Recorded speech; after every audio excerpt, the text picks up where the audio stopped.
এই বাপ, তোমরা যারা সিজদা করো না, তোমরা বলো না বাজান, বলো না এই দরদি ভাই চিৎকার করে বললাম, তুমি যদি বলো তোমার পায়ে ধরতে, আমি পায়ে ধরতে রাজি। তুমি যদি বলো তোমারে জড়িয়ে ধরে কাঁদতে, আমি কাঁদতে রাজি। তুমি বলো কেন আল্লাহর সাথে রাগ করলা? কেন আল্লাহর সাথে রাগ করলা? কেন আল্লাহর সাথে নারাজ হইলা? কেন সেজদা কপালে জুটলো না?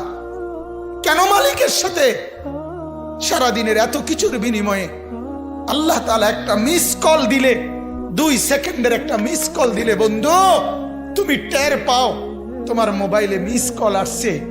এত বড় মসজিদে 6টা মাইকের হরন দিয়া আল্লাহু আকবার বলে তোমারে ডাক দেয়, তোমার একটা বারও কানে লাগে না, বিবেকে লাগে না। তোর মতো শক্ত ডাকাত, তোর মতো পাষাণ বেটা আর কে হইতে পারে বেটা?